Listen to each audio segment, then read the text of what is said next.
set it up for y'all. So basically, there's something in writing from the BJCC that says it's going to be 30% minority participation. Let me tell y'all why I got a problem with that.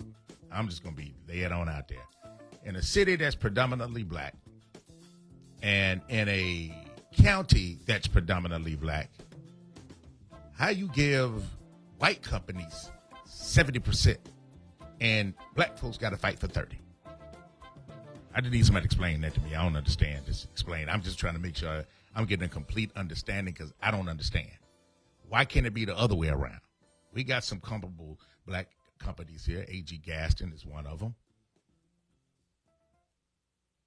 You know, Armstrong Realty. We got them here. Why does it have to be 30? And whose idea was it to make it 30%? It could be bidding anyway. Just show me what to bid on. I'm just saying. We've got big companies here in Birmingham that have done great things. Bill, have these churches here. You mean to tell me they can't build an amphitheater? Gowdy Construction is good. I mean, we got so many African-American construction companies here. Why are they fighting? Why are 15 of these people fighting over 30%?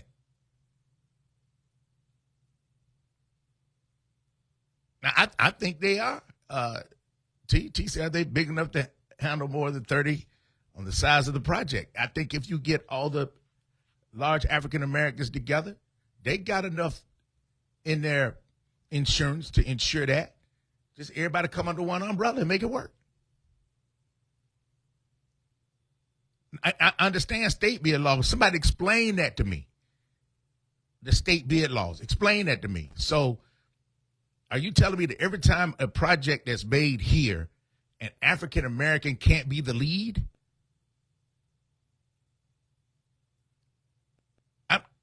All I want to know, and I'm pretty reasonable, if you make it sound like it's supposed to sound, I'm going to, oh, okay, I get it. You said, wonder could they beat the bid? I think if all of them, I think if Gowdy got together with Armstrong got together with A.G. Gaston, I think they could make that work. See, I'm being real with you. Because that's what they're doing with Stone. That's what they're doing with the rest of them. I'm just asking a question. Yeah, they can. They can call it an LLP. They do it in Nashville all the time, Stanley. I could put two people on the phone right now to let you know they got construction companies that are going together and bid to go do the NFL stadium up there. Black folks are working on that, man, because they got together and said, hey, we're going to do this LLP, get this money, and after that, we're going to split this money up and we're going to go our separate ways. They do it every day. I just want somebody to explain to me how it works before I play Jarrod Sims going, you hear what Jarrod got to say? Y'all going to go, ooh. V94.9, WATV. What's going on? Turn your radio down, man, because I'm letting y'all know now. When you call up here, just go ahead and turn the radio down. When you keep your radio up, you're not going to hear me at that. I'm not going to come on the radio that way you can hear it. The only way you're going to hear is when you turn it down. Are you there? Yes, I'm here. Okay, how you doing, sir? Great. This is Jarrod Sims with the BCAAC. How are you doing today? Hey, Mr. Sims, I was just about to play you on the air. Yeah, my son actually called me and told me that. I was like, okay, well, let me at least call and I was see if I can add something to this. Well, I wanted them to hear what you said first, and I want to put you on hold. Then I Sure. want you to come back and reiterate, because me as a person that's outside of this, it's dumbfounded to me, and I'm trying to get questions answered. And everybody's giving me bits and pieces. But since, Mr. Sims, you are the contract, you're the president of it, you'll probably give me a little bit more insight. So let me play what you said the other day on the Black Contractors Network so everybody can hear and get a full idea. It's going to be about 4 minutes, y'all. So I want y'all to hear Mr. Sims, and then we're going to come back and let you talk to us. Okay, sir? Yes, sir. Okay, hold on, y'all. Sure. Those numbers were actually provided by the BJCC. Project came in, as you see, at about $46 million. On this side, what it shows is the non-DBE, MBE participation, which would be Stone Building. He comes in at about 83%, which is about $38 million or so dollars. On this side, this is his list of participation as it relates to Exhibit 5. Okay. What's Exhibit 5 outside? Exhibit 5 is the special instructions that were given to all bidders to ensure that inclusion of the target for 30% was met. What it boils down to is, had they done that based on their plan, we should have had the 30% that was established. Instead, what do you have? Instead, basically, we have about 16% as to the actual total dollar value. So I'm not sure about any of the things that he's speaking to, but the 30% or any percentage is based on the contract dollar or the bid amount. And the bid amount is $46,074,948. MBE, DBE, WBE is $7,709,545. Those are the actual numbers that they submitted as to the participation. And if you take that number and find the percentage that represents, it's 16.73%. What was the percentage of black contractors? And that's the other thing that's really kind of concerning. Of the 7,709,545, only 0.95 were actually black contractors, meaning that number equates to about $435,199 of the $46 million spent on this project. That's less than 1%. But what does the resolution call for? Is it a 30% participation on minorities, which would include Hispanics and it would include everybody. The problem that we're dealing with, I'm the president of the Black Contractors Association, so my members are concerned with what we represent in this equation. And in this equation, we represent less than 1%. And it's just time that, folks that help fund these projects, they're a part of it. That's what true inclusion is about. Our efforts are to build, real communities. And when you have real development that's about, true inclusion, that's what happens. You get what you need with, thriving communities. Right now, we don't have that. And so what we see is we just have folks that don't have the willingness to make this happen. And we're looking forward to working with folks that, want to champion this once and for all. We've been doing this for 30 years, and it's just time out for that. We don't need to be an afterthought of this process. We need to be in the forefront of it. And so that's how we get here. These numbers are the issue. All this other stuff about, I'm not really sure what they're talking about relative to dismissing the issue or the complaint. We're dealing with just the numbers. These are their numbers, okay? These are specifically their numbers that shows the participation as it relates to the project, period. Mr. Sims, do you know how many black contractors put in a bid for the project? There are a number of them that actually submitted bids. Sure, we could provide that, but the point is only 3 on this project. That's not good. Not for a city with a 70% majority that helped fund this thing. I mean, that just doesn't make any logical sense. This is just bad all the way around. And anybody that wants to celebrate this, I don't know. It just doesn't ring true. What's the bottom line for you in all of this at the end of the day? At the end of the day, we're very disappointed, obviously, with today. We thought we'd get the ruling that we wanted, but we're still in this to do what needs to be done. We're going to make sure that this happens. We're excited about our position. See, y'all, if you see it on Facebook, he specifically puts out the paperwork to show you the numbers, and that's what I'm dumbfounded. Like, that's why I came out asking the questions. I'm going to go back to Mr. Sims right now, the president of the African-American side of the Black Contractors. Did I say that right, or did I say it wrong? No, we're the Black Contractors of Alabama. Right. So you're the president of this. Am I correct? Yes, sir. Okay. So for all of us who are not privy to the information that you just laid out, I want to make sure I heard you correctly. The thing costs like $46-something million. Correct. And only the black contractors are getting 0.1, not even 1%, like 0.92. Am I right? 0.94. 0.94. So you're not even getting 1%. Not a 1%. No. Okay, so that equates to about $435 and $435,199. That's what that number comes to. So explain how this bidding process works to everybody that don't know, because they something had to give to where they are not, bringing you guys to the forefront. So what's happening to where the African American companies can't get in to bid? Well, it's a lot more complex than most would think, but it also is relatively easy to understand.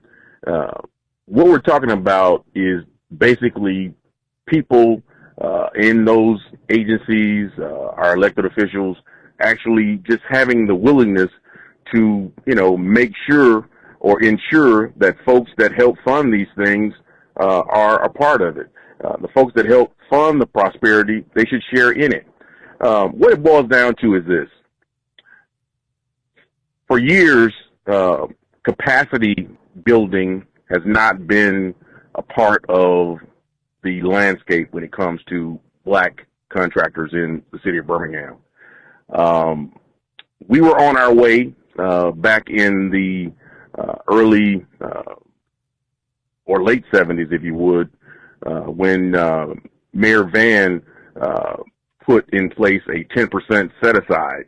And had we stayed along that course and continually, grew that number and, made sure that folks had access to something obviously that they've been prohibited from being a part of, what he was trying to do obviously was, correct or wrong. And when you do that, you have to put remedies in place to do that. So that's what he did. Well, what happened was some majority companies here in the city, they sued the city of Birmingham about that 10%. So essentially what they essentially were saying is that we don't want you not only to we don't want you to have the 10%. Even though we're getting 90, we don't want you to have the 10. Insane. That's crazy. I know. I mean, and most people don't know that. Most people don't know that. That's a history that most people actually don't know. Well, yeah, that actually happened. I want to ask you this. That actually happened. This came from the Facebook page. Do we have a black company in this city of Birmingham that can do large, like do the amphitheater without? Sure. Okay. Let me explain how this works. Okay. So again, I was mentioning capacity building. So all this is going to be relative to your bonding capabilities or the capacity relative to your bonding limits. Okay. Now, there aren't any in the city of Birmingham with the bonding capacity of 46 million. However, I will tell you this. We do have primes in the state of Alabama that have that capacity. I'm in talking with a few of them and trying to, I guess, find out why they were not a part of the process more than they are. And I'll be able to get back to you with that. But the fact of it is, Chris, well, hold on. You said we do have some black companies in the state that have the capacity to do a 46 million.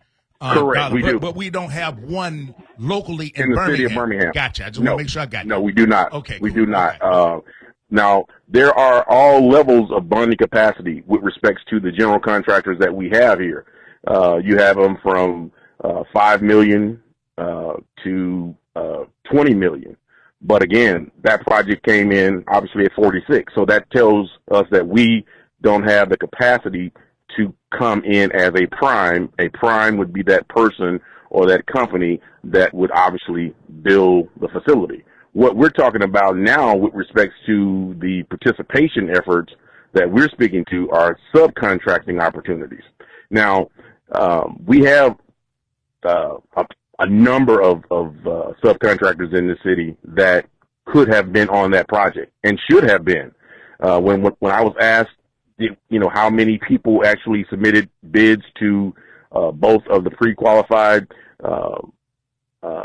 contractors that were going to bid the project, I gave them the answer that they needed at that time, which was there are only 3 on this one. But I can tell you unequivocally, we had we covered every scope of work from electrical to landscaping to concrete to obviously glass. He's on it. Fire sprinklers, painting, your miscellaneous installation as far as toiletries and that kind of thing. So we knew that would be an issue at some point where they'd ask, well, we didn't get anybody to respond or anybody to bid. We knew better than to have that be a part of the talking points. Once Mr. Woods presented the resolution and got it passed, there was some concern that, people would not, participate. We made sure that that wasn't the case. And so I can tell you unequivocally that we had numbers on pretty much a great deal of the scope of the project. So that was no excuse. We told them at the onset, we being the BCA and the BCIA, that if they needed any help to, ensuring that, that target or that goal was met, hey, we were there for them, and that, we could help. They never reached out to the BCA, and nor did they reach out to the BCIA. Well, here's the question. With you being the president, how can these black contractors that have built, I'm looking at AG Gas and Armstrong, you, so I'm talking about, how do you get the bonding requirements so we won't have this problem? Let's say, hypothetically, the mayor wants to put a 70 or 80-story building downtown, and you guys have the capacity to have the bonding to be the lead. What are the requirements for a black contractor to get bonded? So here's a couple things. I hear this all the time. Well, why don't they just come together and put all of their resources together and bid a project like the amphitheater? Yeah, that sounds good in theory, and it probably, obviously it could work. But here's how you got to look at this. Folks that don't really want you competing, they have the ability to have specifications written in such a way that it becomes difficult to put. Yeah, see, that's how this works. Yeah, see, the whole issue here is the reason we don't have anybody in 2024 with the ability to actually bid or bond this project is because they've intentionally made sure that capacity was not, allowed to be built. So really, they just moved the goalposts on you. Essentially that, and again, like you say, bring in rules after the fact, and they keep amending the rules. So, but here's what I want you to understand, Chris, and I want our listeners to hear this. Okay. It is essential, and I totally agree with you as it relates to how we have been walked to the 30% inclusion for a project that we fund at 100%. We pay taxes at 100%. They don't break that out. When it's time to pay taxes, when it's time to pay your property tax or any tax, whatever that is, you have to pay 100% of that. I can't strive to do it. I can't set any goals to do it, and I certainly can't make any good faith efforts to do that. So how we got walked to the 30 is beyond me, but that's another story. The issue now, though, is that is what's on the table. The 30% is on the table. You made an excellent point in regards to that, but here is the real meat of this. Let's go. 30% is the goal, and it must be achieved and hopefully exceeded based on the fact that you made with this. There are so many people in the pool, jockeying for the 30% that if it falls beyond the established goal, somebody is going to be devastated in that process. And in this case, obviously, the folks that have the most, resources and have put the most tax base into it are sitting at the bottom of the rung. Well, see, now that's a question I'm getting ready to ask. Now that you got to that part, I've been waiting for you to get to this part. So this is going to be the caveat here, Jarrod. Here we go. What role does the city hall have in this? I mean, we putting up money, our money, and you mean to tell me that? I'm just asking. Have you went down there and said, "Hey, y'all, what's going on?" Have you asked that question? Well, here's just like you, Chris. They know what's happening out here. We try to make them aware of this. I will say this though, we don't get this far if Councilor Woods does not get the resolution passed to make at least a portion of the contract agreement with the BJCC to, adhere to making sure that folks are included. He actually spurred them to create their own participation plan. And that is what we're hanging our hat on, is that you took on the responsibility and the effort to make sure folks were included. The problem is you didn't, follow it. And secondly, since you didn't follow it, you can't, subjectively say you made a good faith effort. Who said they made a good faith effort? Who said that? The BJCC. The BJCC told you guys they made a good faith effort, but didn't reach 30%. They're telling everybody that. Yeah, they're telling everybody that. But back to your question.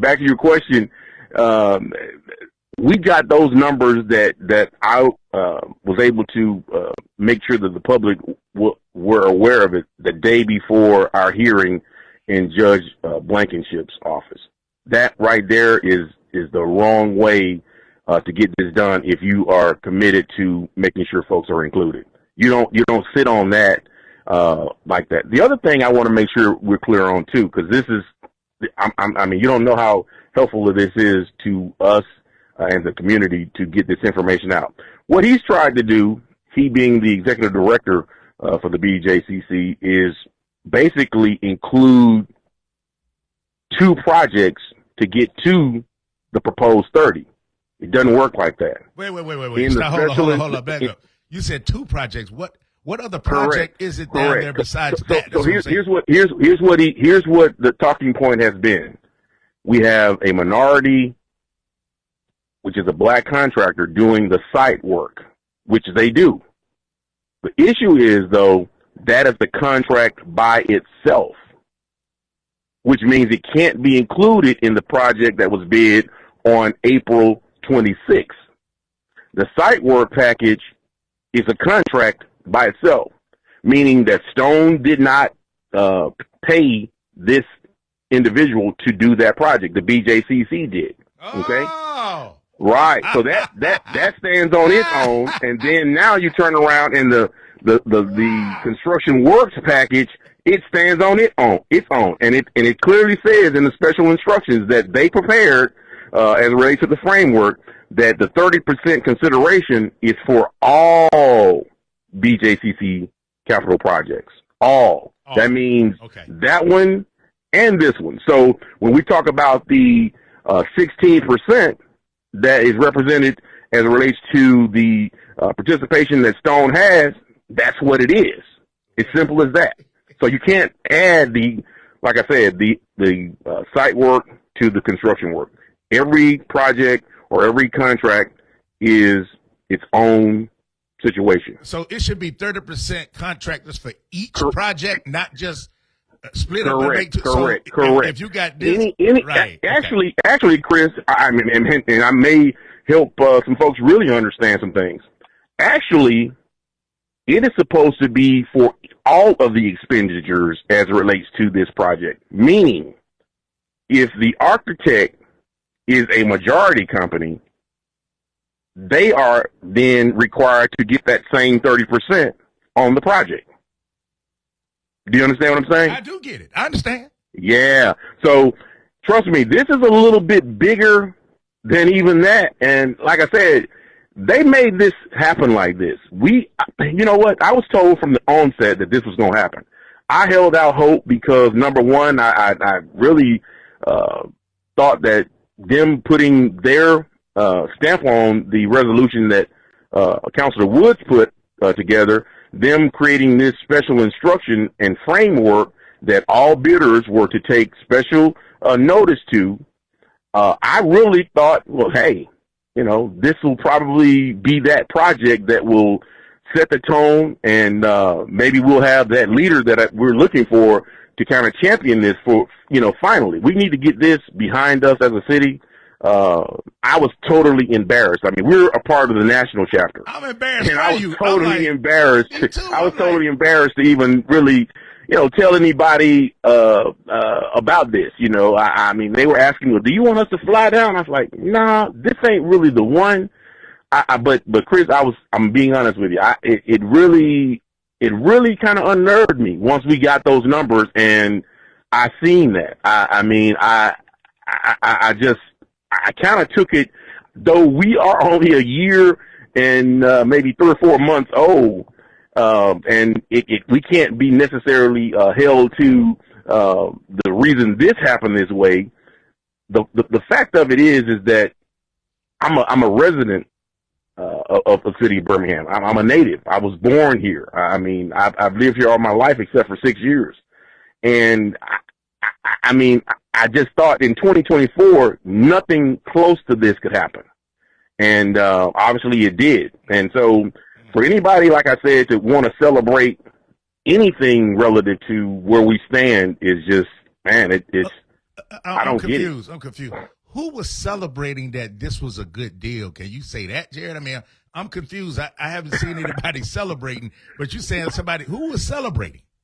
Well, I tell you what. This thing obviously is. We got a hearing tomorrow. Let me say that. Okay. I tell you what I'm doing. I want to stick a pin in that. Okay. And you promised to call me tomorrow after the hearing. Right after the hearing. Absolutely. And let me know. Let's finish this. And what I tell you to do, stuff you can't say. You know. Yeah. Let me tell you this though. You found our like you said, you found our content on YouTube. That content that I'm talking about is on YouTube as well. So I'll just leave it right there. Okay. I will. That's it. So a lot of the stuff that's in there that we can't talk about yet until after tomorrow is already on your site. Am I correct? Not on that particular information is not, but I'm saying as it relates to folks saying that we exceeded or met any all the goals as it relates to black contractors. That's on there. That's on there. Okay, cool. You can find that kind of content or information you can find. And somebody's asking, can we come support y'all tomorrow? Can we watch? Can we absolutely, attend? Okay, absolutely, cool. absolutely. Okay. We're going to be in courtroom 640 at 10 a.m. in Judge Harris's chambers or office, courtroom rather. Yeah. And we'd love for the community to come out and help support us. We had a great turnout last week, and we're looking for that again this week. And yes, please come out and help us. Make sure that these folks understand that we've got to be a part of the prosperity that we help spurn. So that's going to change, Chris. We're going to get this done. We're like I told them the other day. We're excited about our position.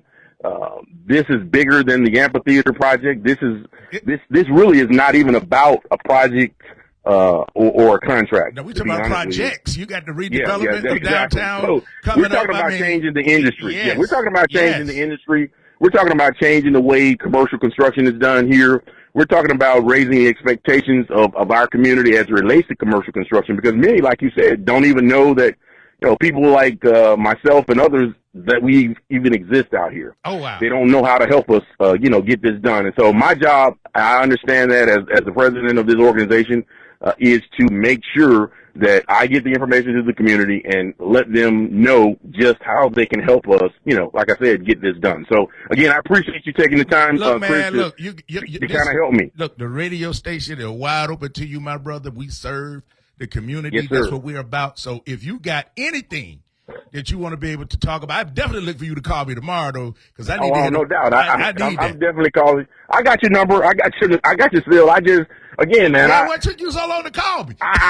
Well, my son called me today and said, well, Chris, I said, no, I didn't. I said, but, hey, I'm calling him. I mean, you actually did something with us, a couple of years ago with Jory's Journey, the Autism Foundation. Yeah. Okay. So I've met you on a couple occasions. So yeah, I'll give you a call certainly afterwards. We're hoping that we get the ruling that we want, and we believe that we will. Like I said, we believe that these folks have not done what they needed to do. More importantly, I don't think this is something you want to hang your hat on, because we're still at that 0.94%. Let's fix that though, man. Hopefully tomorrow, 10 we got o'clock. that. And that's at the federal building. Am I correct? It's in the Jefferson County courthouse downtown near Lynn Park. The main courthouse, right? Gotcha. On the 6th floor, 640. I'm gonna be praying for you guys, man. Let's get this done, man. And once again, Mr. Yes, Sims, sir. when you get out, make sure you call me tomorrow. I will. I appreciate it, man. All Thank right. you, sir. That's Jarrod Sims, president of the Black Contractors Association. Whew. Did y'all think it's a game, don't you? Less than 1%. How is 15 people going to split up $430,000?